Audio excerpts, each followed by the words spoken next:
네, 오늘은 우리 목사님께서 주제를 정해 주셨어요. 주제는 구원입니다.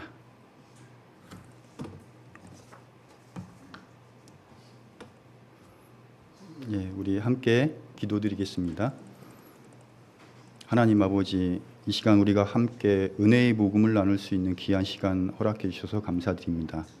우리 각인의 마음 가운데 은혜가 넘치고 감사가 넘치는 또 귀한 이 시간 허락하여 주시옵기를 간구드립니다. 주 예수 그리스도 이름으로 감사하며 기도드렸습니다.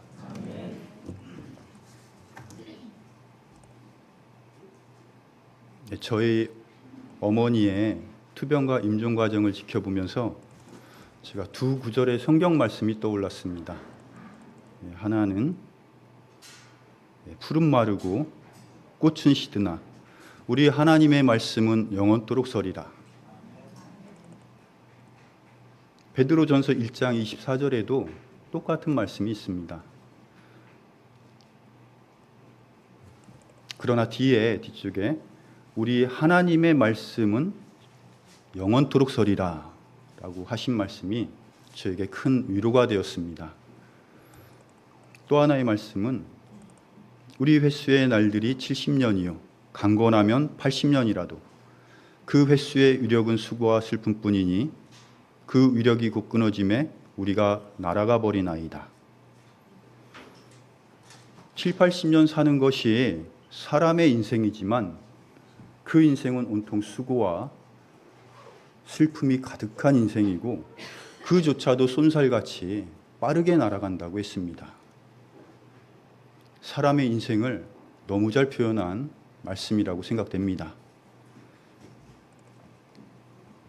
인생은 참 슬프고 고단합니다. 그런데 욥기 5장 7절을 보면 불티가 위로 날아가는 것 같이 사람은 고생하려고 태어나느니라 라고 하셨습니다. 이 말씀은 인생이 슬프고 고단한 것이 당연하다는 것입니다.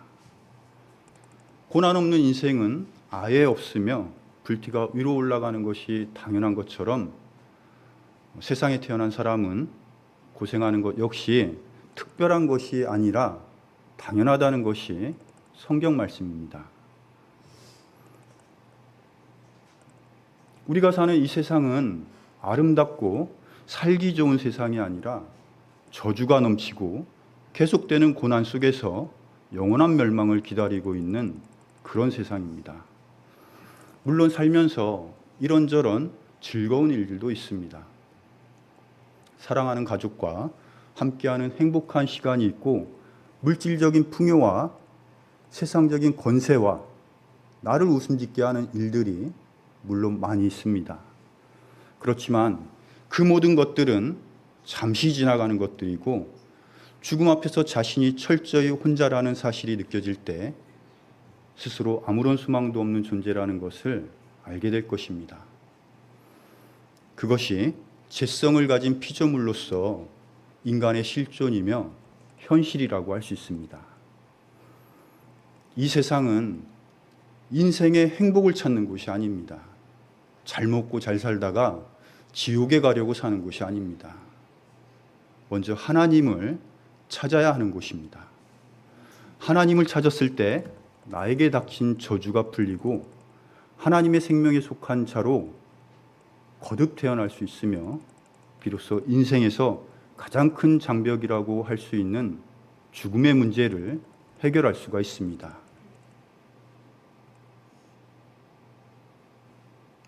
우리는 반드시 죽으며 땅에 쏟아진 물, 즉 다시 모으지 못하는 물과 같으나 라고 사무엘 하 14장 14절에서 말씀하고 계십니다. 모든 사람들에게 반드시 찾아오는 가장 큰 위기와 슬픔은 절대적으로 죽음 앞에 서는 것입니다. 건강하게 아무리 오래 산다 해도 그것이 축복의 조건이 될 수 없는 것은 모두 죽기 때문입니다.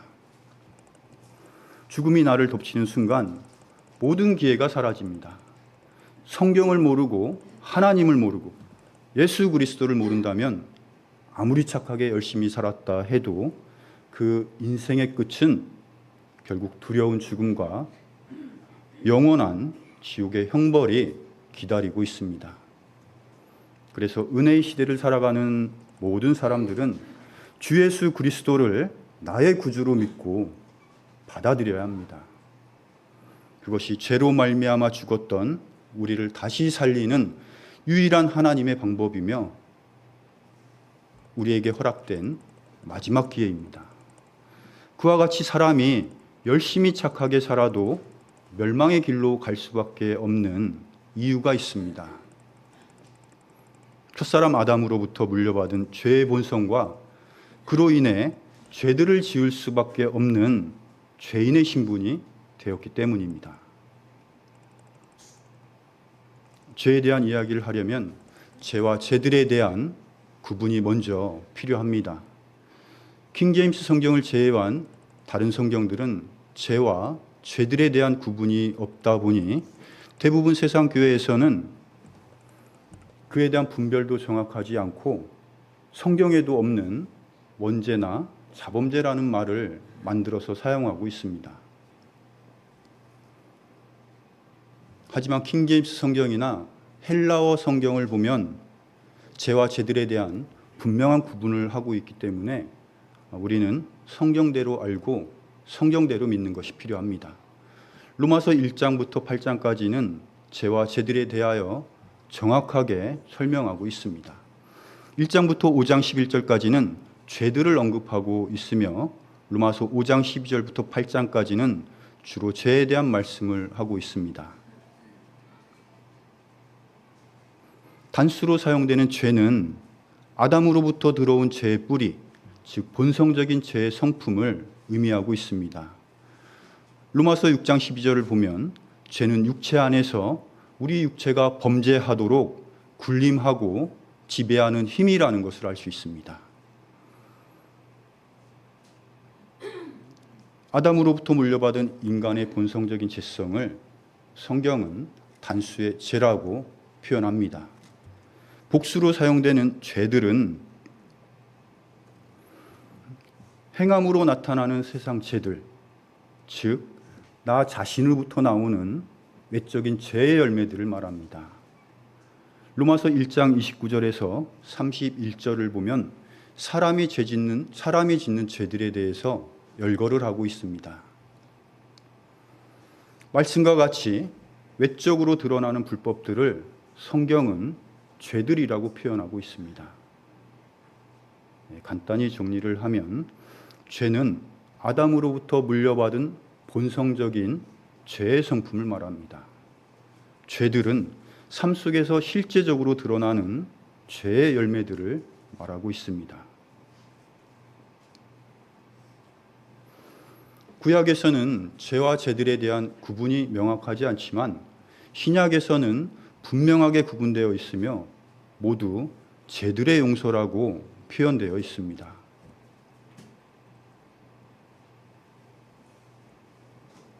그 사랑하는 자 안에서 우리가 그분의 풍성한 은혜에 따라 그분의 피를 통해 구속 곧 죄들의 용서를 받았도다. 따라서 우리가 용서받아야 하는 것은 행함으로 범죄한 죄들이며 아담으로부터 물려받은 죄는 용서받는 것이 아니라 해방되어야 한다고 성경은 기록하고 있습니다. 그것은 죄로부터 벗어나 죄와 분리된 삶을 살아야 한다는 것이며 육신을 가진 그리스도인이 평생 싸워야 하는 성화와 관련된 문제라고 말할 수 있습니다. 죄의 성품은 타고난 기질이기 때문에 용서의 대상이 될 수 없습니다. 따라서 예수 그리스도의 피를 통해 용서를 받는 것은 행위에 따르는 죄들의 용서라는 것입니다. 로마서 8장 2절에서는 죄에 대한 말씀을 하고 있습니다. 이는 그리스도 예수님 안에 있는 생명의 성령의 법이 죄와 사망의 법에서 나를 해방시켰기 때문이라. 예수 그리스도로 거듭 태어난 사람들은 성령의 도우심으로 아담으로부터 물려받은 죄에서 분리되고 해방될 수 있다는 것입니다. 유전적인 죄의 문제를 해결하기 위해서는 출생을 바꾸는 방법밖에 없습니다. 우리는 출생에 의해서 뜻하지 않게 아담으로 들어갔습니다. 그런데 아담에게서 나오려면 죽어야만 합니다. 로마서 6장 3절 4절은 어떻게 우리가 아담에 대해 죽었는지 잘 보여주고 있습니다. 예수 그리스도 안으로 침례를 받은 우리가 다 그분의 죽음 안으로 침례를 받은 줄을 너희가 알지 못하느냐. 그러므로 우리가 죽음 안으로 침례를 받아 그분과 함께 묻혔나니 이것은 그리스도께서 아버지의 영광을 힘입어 죽은 자들로부터 일으켜진 것 같이 우리도 생명의 새로움 속에서 걷게 하려 함이라. 우리가 예수 그리스도와 함께 십자가에서 죽은 자 되었고 예수 그리스도 안에서 다시 산 자가 되었다고 말씀하십니다. 그리스도인은 그 뿌리가 아담에서 예수 그리스도로 바뀌었다는 것을 이 말씀을 통해서 알 수 있습니다. 그것은 아담의 죄로부터 해방이 되었다는 것입니다. 따라서 우리와 함께 하시는 성령님의 도우심으로 죄의 성품과 분리된 삶을 사는 것, 그것이 성화의 삶이라고 말씀드릴 수 있습니다. 세상 모든 사람들은 아담의 죄로 인해 유전적인 죄인의 신분을 가지고 태어납니다. 나도 죄인, 나의 아버지도 죄인, 나의 할아버지도 죄인입니다. 그렇게 올라가다 보면 결국 아담이 나옵니다. 첫사람 아담이 죄를 지었고 그 죄씨를 받은 세상 모든 사람들은 신분적으로 죄인이 되었습니다. 로마서 5장 12절입니다. 그러므로 한 사람으로 말미암아 죄가 세상에 들어오고 죄로 말미암아 사망이 들어왔나니 이와 같이 모든 사람이 죄를 지었으므로 사망이 모든 사람에게 임하였느니라. 이 말씀을 통해 우리가 왜 죄인으로 태어났고 왜 죽어야 하는지 잘 보여주고 있습니다. 아담이 범죄함으로 모든 사람이 죄인의 신분이 되었고 죄의 삭은 사망이라고 하신 말씀처럼 모든 사람에게 사망이 임했다고 말씀하십니다. 그 말씀은 모든 사람이 지옥 갈 죄인이 되었다는 것입니다. 로마서 3장 10절에서 12절입니다. 이것은 기록된 바 의로운 자는 없나니 단 한 사람도 없으며 깨닫는 자도 없고 하나님을 찾는 자도 없으며 그들이 다 길에서 벗어나 함께 무익하게 되고 선을 행하는 자가 없나니 단 한 사람도 없도다.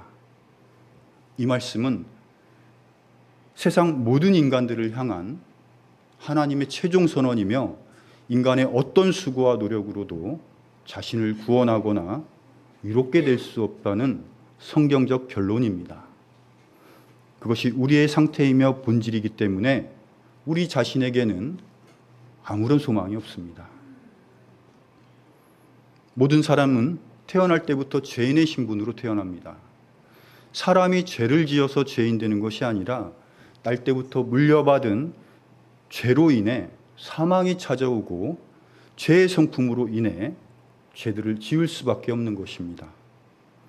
그리고 그 죄들 속에 살다가 어느 날 죽음을 맞이하게 됩니다. 그런데 문제는 죽음이 끝이 아니라 죽음 후에는 심판이 있다고 말씀하십니다. 한 번 죽는 것은 사람들에게 정해진 것이요 이것 뒤에는 심판이 있나니 죽음 이후에는 심판이 있고 구원받지 못한 죄인은 지옥불로 떨어집니다. 그것이 일평생 걸어야 하는 사람의 운명이라고 말할 수 있습니다. 영영 타는 불 속에서 죽지도 못하고 영원한 고통을 느끼는 곳이 지옥입니다. 하나님의 법은 죄들이 많고 적음을 보시는 것이 아니라 범한 죄들이 있느냐 없느냐를 보십니다. 지은 죄가 하나라도 있으면 지옥에 가는 것이고 죄가 하나도 없다면 낙원에 가는 것입니다. 그런데 사람들은 선행을 통해서 죄들을 용서받으려는 심리가 있습니다. 잘못도 있지만 선한 행위를 통해서 죄의 문제를 해결하려는 그런 착각을 합니다. 과연 착한 일로 죄의 문제를 단 하나라도 해결할 수 있겠습니까? 예를 하나 들어보겠습니다. 출장 가서 바람핀 남편이 아내에게 너무 미안해서 길가에 앉아있는 거지한테 100만 원을 주었습니다. 그 남편의 선한 행위가 바람핀 죄를 조금이라도 씻을 수 있겠습니까? 그 선행이 오히려 위선적이고 가증스러울 뿐입니다. 그와 같이 인간의 선한 행위로는 결코 죄들의 문제를 단 하나도 해결할 수가 없다는 것입니다. 하나님께서는 선악의 판단 기준이 되는 율법을 사람들에게 주셨습니다. 그 율법은 선하고 의로운 것이지만 율법에 대한 오해 때문에 많은 사람들이 교회당과 세상에서 이중인격자로 살아가고 있습니다. 그리고 천국에 대한 소망도 없는 그런 신앙생활을 하고 있습니다. 사람이 죄의 문제를 해결하려면 먼저 자신이 죄인이라는 것을 알아야 합니다. 그렇지만 사람은 자기 얼굴에 뭐가 묻었어도 자신은 알 수 없는 것처럼 사람들 스스로가 자신의 죄를 깨닫기가 힘들다는 것입니다.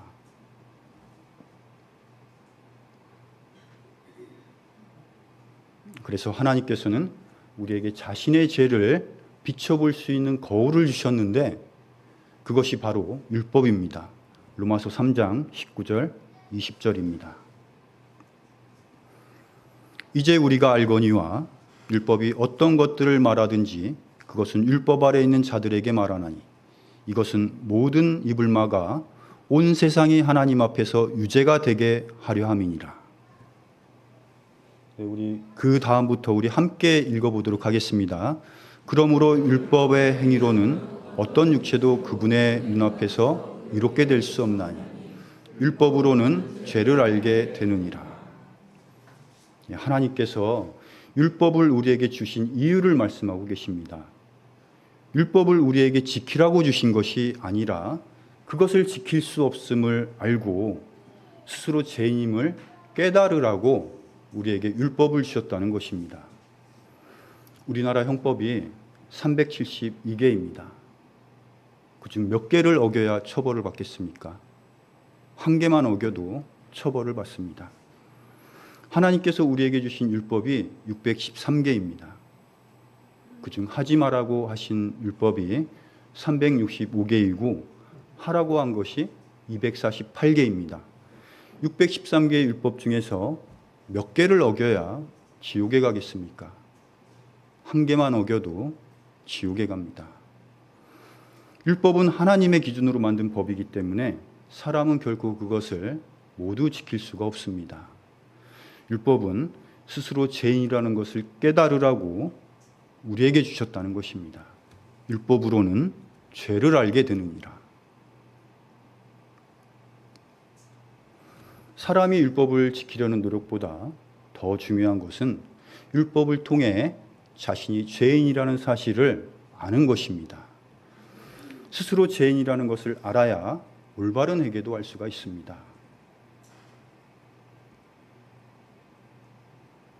마가복음 1장 15절에서는 너희는 회개하고 복음을 믿으라고 말씀하십니다. 믿음 이전에 회개라는 과정이 필요하다고 말씀하십니다.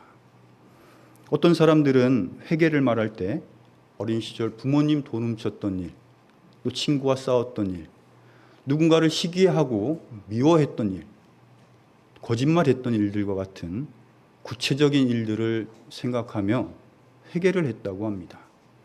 그러나 구체적인 죄를 자백해야만 구원을 받을 수 있다면 아무도 구원에 이를 수가 없습니다. 자백은 구원받은 사람들의 신앙생활 속에서 필요한 것이지 구원을 위한 회개의 조건이 될 수 없다는 것입니다. 복음에서 회개라는 것은 자신이 행한 죄들의 용서를 구하는 자백이 아니라 자신이 죄인의 신분이라는 사실을 인정하고 죄악된 세상으로부터 돌이켜 하나님을 바라보는 것입니다. 즉 내가 본래 세상제에 속한 죄인이었음을 인정하고 그런 더럽고 추한 나를 위해 고난을 당하시고 피 흘려 죽어주신 주님을 나의 구원자로 받아들이는 것. 그것이 올바른 회개이며 또한 그것이 오늘 함께 나누고자 하는 구원의 핵심이라고 말씀드릴 수 있습니다.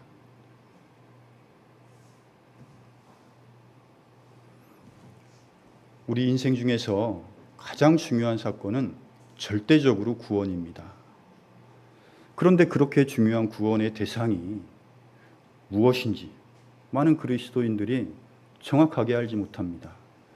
특히 킹제임스 성경을 사용하지 않는 사람들은 구원과 거듭남을 같은 것으로 생각합니다.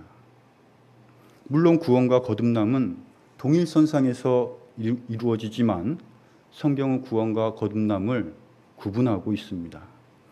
결론을 말씀드리면 거듭나는 것은 영이며 혼이 구원을 받는 것입니다. 영과 혼에 대한 분별을 정확하게 하지 않는다면 거듭남과 구원에 대해서도 정확한 이해를 하기가 어렵습니다. 죄로 인해 하나님과 단절되어 있던 우리의 죽은 영이 예수 그리스도의 구속 사역을 통해 다시 살아나는 것을 거듭남이라고 할 수 있습니다.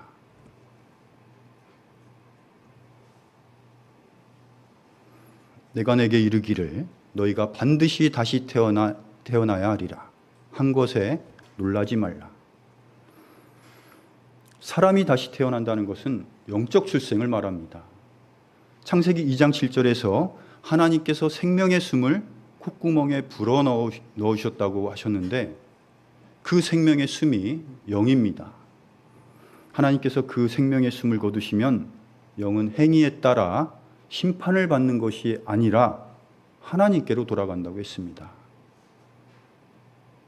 그때 흙은 전에 있던 대로 땅으로 돌아가며 영은 그것을 주신 하나님께로 돌아가리로다. 육신의 흙이 땅으로 돌아갈 때 영은 하나님께 돌아간다고 말씀하셨습니다. 따라서 영은 거듭나야 하는 존재이지 구원을 받아야 하는 대상이 될 수 없습니다. 영이 거듭날 때 인간의 자아라고 할 수 있는 혼이 구원을 받고 하나님의 자녀라는 신분적인 변화를 이루게 됩니다.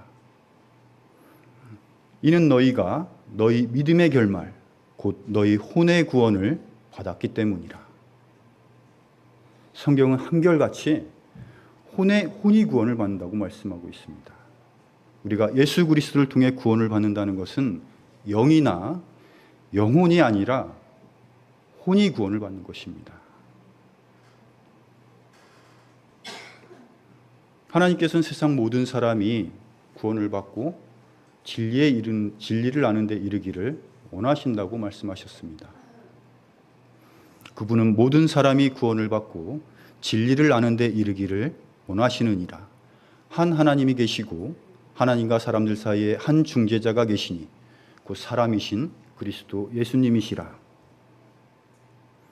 하나님과 사람 사이에는 죄라는 담이 있기 때문에 천국에 갈 수가 없습니다. 그러나 하나님과 사람 사이에 있는 죄의 담을 헐어버리시는 분이 계시는데 그분이 바로 예수 그리스도입니다. 그런데 성경은 그 예수 그리스도가 하나님이라고 말씀하십니다. 저 복된 소망, 즉 위대하신 하나님, 곧 우리의 구원자 예수 그리스도의 영광스러운 나타나심을 기다리게 하셨습니다. 하나님께서 예수 그리스도라는 말씀을 직접적으로 표현하고 있습니다. 요한일서 5장 20절에도 예수 그리스도께서 참 하나님이라고 말씀하십니다. 또 하나님의 아들이 오셔서 우리에게 깨달음을 주사 우리가 진실하신 분을 알게 하셨음을 우리가 알며 또 우리가 진실하신 분, 곧 그분의 아들 예수 그리스도 안에 있음을 아노니 이분은 참 하나님이시요 영원한 생명이시니라. 이 사실을 부인하면 이단입니다. 만약 하나님께서 하나님답게 이 세상에 오셨다면 그 누구도 하나님께 다가설 자가 없을 것입니다. 죄인이 죄인의 죄를 대신할 수 없고 세상에는 죄 없는 사람이 단 한 사람도 없기 때문에 하나님께서 우리를 구원하시기 위해서는 반드시 죄 없는 사람의 모습으로 오셔야만 했습니다. 그분이 바로 하나님께서 사람의 몸으로 이 땅에 오신 예수 그리스도입니다. 하나님께서는 우리 인간들을 구원하시기 위해서 죄사함의 법을 만드셨습니다. 그리고 예수 그리스도를 통해서 그 법을 집행하셨습니다. 그 법은 대신 죽어도 된다는 대속법입니다. 그리고 그 대속의 피가 죄를 용서한다는 것입니다. 이는 육체의 생명이 피에 있기 때문이라. 내가 이 피를 너희에게 주어 제단 위에 뿌려 너희 혼을 위해 속죄하게 하였나니 피가 혼을 위해 속죄하느니라. 율법에 따라 거의 모든 것이 피로써 깨끗하게 되나니 피 흘림이 없은즉 사면이 없느니라. 죄를 용서하기 위해서는 반드시 대속의 피 흘림이 있어야 한다고 말씀하셨습니다. 그것이 죄를 용서하기 위해 하나님께서 세우신 대신 죽어도 되는 법, 즉 대속법입니다. 예수님께서 세상에 오시기 전 구약시대에는 짐승을 죽여서 그 피를 뿌림으로 죄를 용서받는 속죄제사를 드렸습니다. 구약시대 죄 사함을 받는 속죄제사 방법은 레위기에 자세히 나와 있습니다. 개인적인 속죄는 레위기 6장에 나와 있고 민족적인 속죄는 레위기 16장을 참고하시면 됩니다.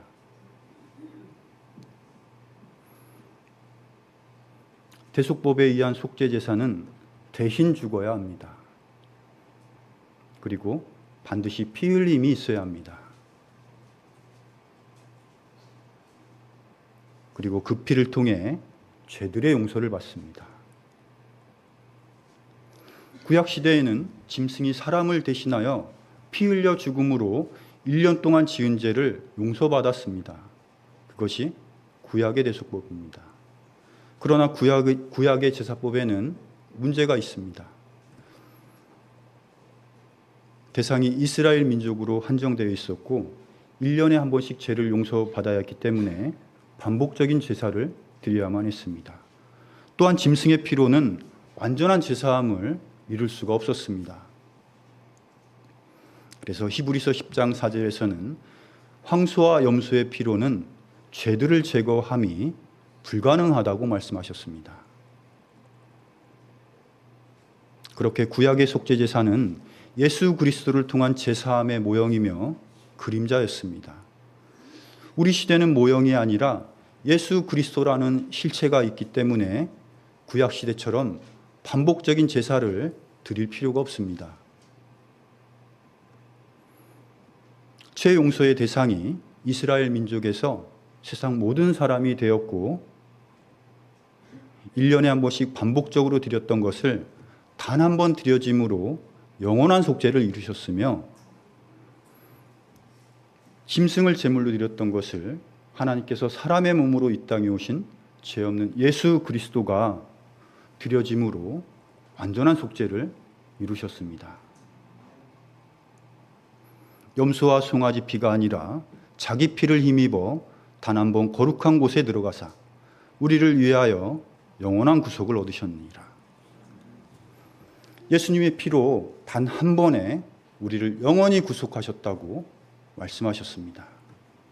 중요한 것은 예수님의 피와 단 한 번, 그리고 영원한 구속입니다.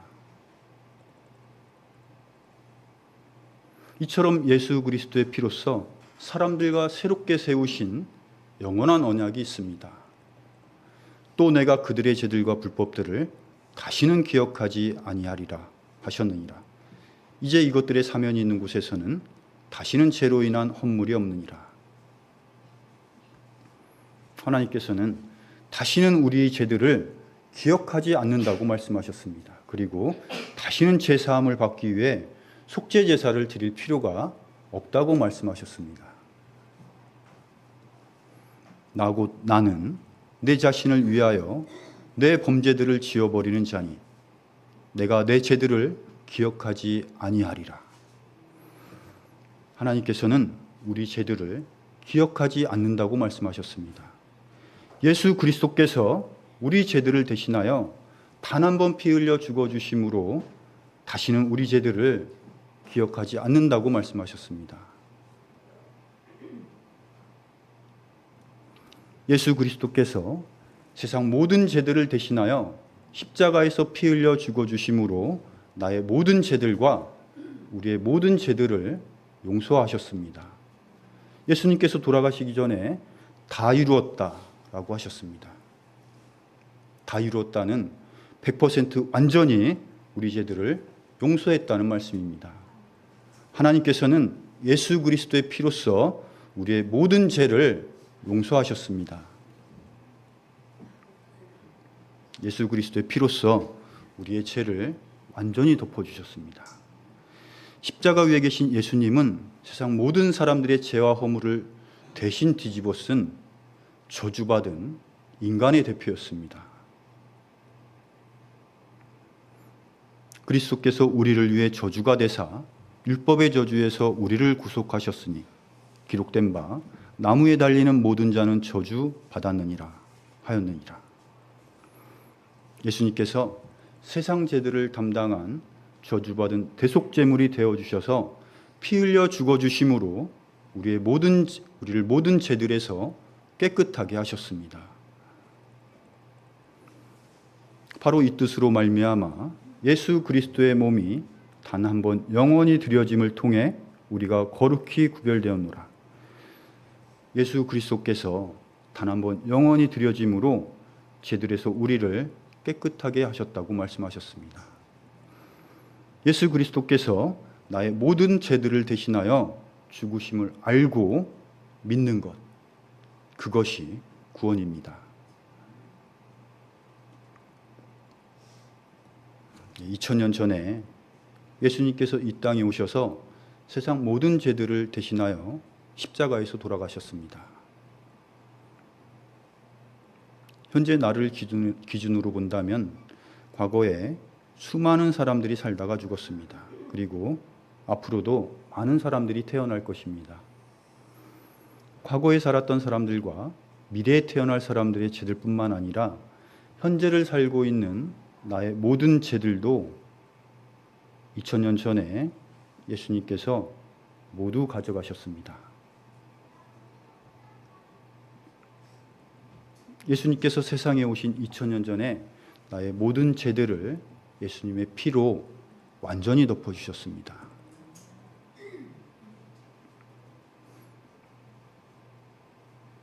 나를 기준으로 해서 세상을 바라보면 내가 태어난 날부터 지금까지 살아온 시간이 나의 과거입니다. 현재 나는 열심히 살아가고 있습니다. 앞으로 좀 더 살다가 언젠가는 죽는 날이 있습니다. 현재 나의 시점에서 보면 나의 과거도 있고 현재도 있고 미래도 있습니다. 그런데 나는 저주받은 세상에서 평생 죄들을 지으며 살 수밖에 없는 그런 환경 속에 있습니다. 따라서 나는 태어나서 지금까지 많은 죄를 지었을 것이고 앞으로도 살면서 죽는 날까지 죄들을 지으며 살아갈 것입니다. 이제 예수님 입장에서 세상을 보겠습니다. 예수님 입장에서는 십자가 이전의 모든 시간은 과거입니다. 십자가에서 고난당하는 시점은 현재입니다. 그리고 십자가 이후에 세상 끝나는 날까지 모든 시간은 예수님 입장에서는 미래입니다. 따라서 예수 그리스도의 보혈로 세상 모든 죄들을 용서했다는 말씀은 나의 과거, 현재, 미래의 모든 죄들을 예수 그리스도의 피로써 대속했다는 말씀입니다. 구원받으면 과거의 죄들만 용서되고 앞으로 지을 죄들은 회개를 통해 용서받아야 한다는 말은 거짓말입니다. 그리스도인의 회개와 자백은 양심과 징계에 관한 문제이지 구원과 연결된 문제는 아닙니다.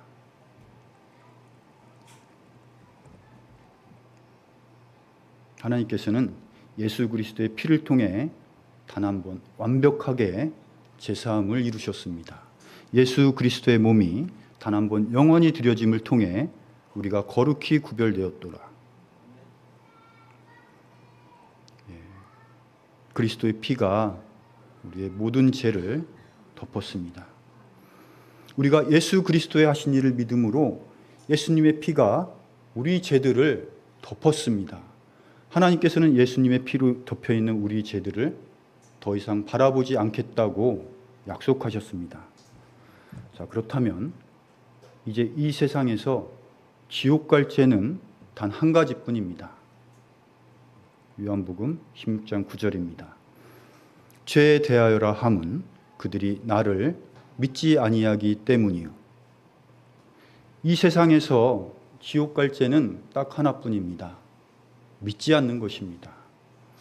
믿는다는 것은 예수 그리스도께서 나의 모든 죄들을 대신하여 피 흘려 죽어주셨다는 그 사실을 받아들이는 것입니다.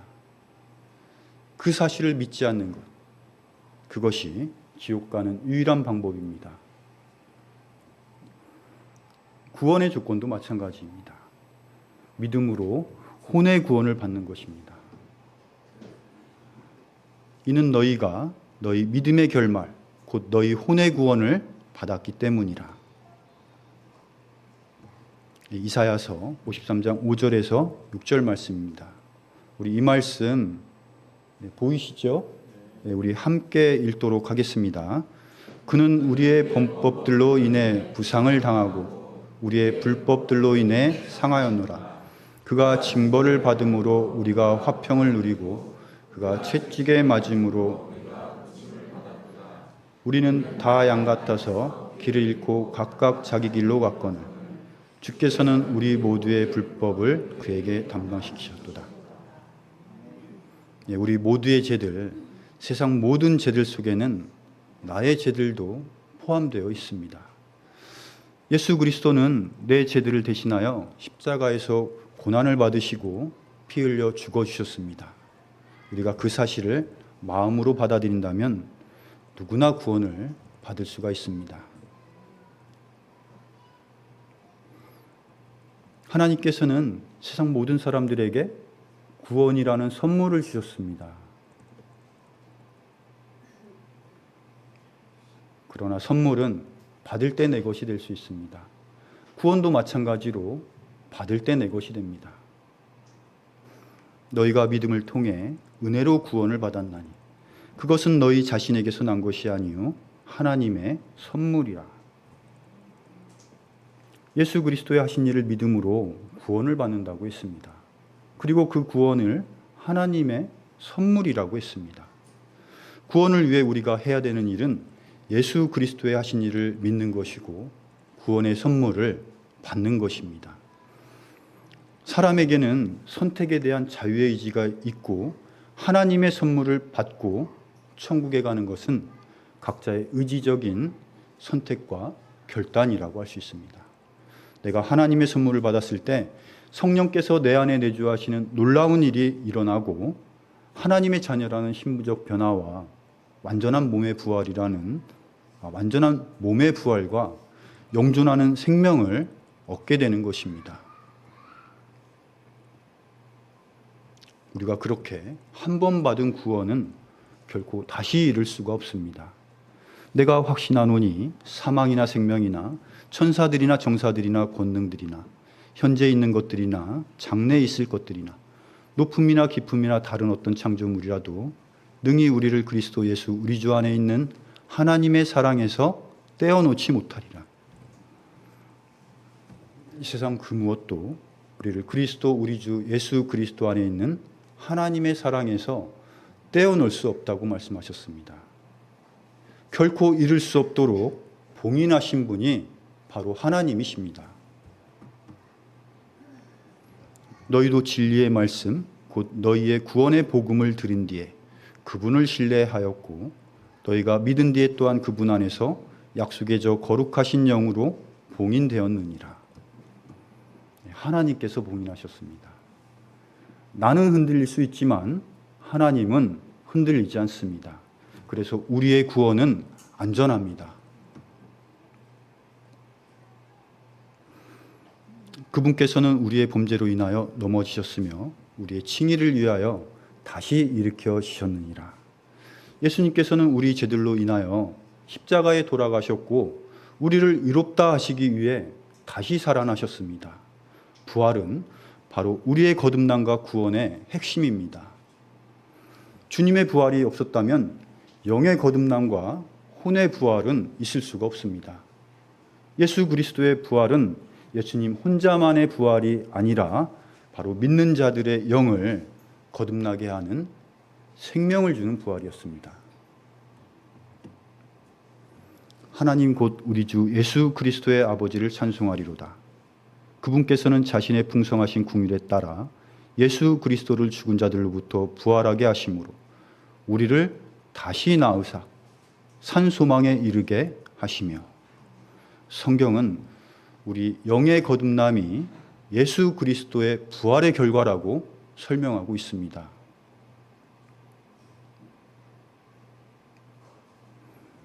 구원의 전체적인 과정을 요약해서 설명드리겠습니다. 2000년 전에 하나님께서 사람의 몸으로 이 땅에 오셔서 세상 모든 죄를 대신하여 십자가에서 피 흘려 죽어주셨습니다. 누구든지 예수 그리스도의 행하신 일을 들은 후에 내가 지옥에 갈 수밖에 없었던 죄인이라는 사실을 인정하고 돌이킴으로 예수 그리스도를 나의 구원자로 받아들이는 것, 그것이 구원입니다. 말씀을 듣고 죄로부터 돌이키고 믿음으로 용접하는 것은 나의 의지적인 선택과 결단입니다. 내가 그리스도를 영접했을 때 성령께서 내 안에 내주하시는 놀라운 사건이 일어나고 나의 신분이 마귀의 자녀에서 하나님의 자녀라는 신분적인 변화와 완전한 몸의 부활과 영존하는 생명을 얻게 되는 것입니다.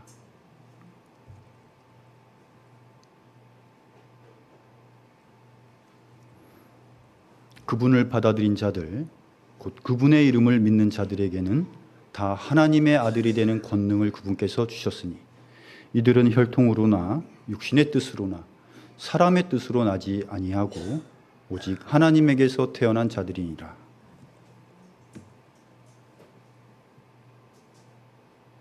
네, 이상 마치도록 하겠습니다. 감사합니다. 네, 마친 기도드리겠습니다. 하나님 아버지, 우리에게 은혜의 복음을 허락해 주셔서 감사드립니다. 구원받은 성도들에게는 첫사랑을 회복할 수 있는 귀한 시간 되게 하시고 그로 인해 전도의 열망을 더 크게 하여 주시옵고 혹여라도 구원받지 않은 사람들이 이 자리에 있다면 이 말씀이 복음의 씨앗으로 깊이 심겨져서 구원의 길로 인도될 수 있도록 크신 은혜를 베풀어 주시옵길 원합니다. 오늘 하루를 허락하신 우리 주님께 감사를 드립니다. 주 예수 그리스도의 이름으로 기도드렸습니다.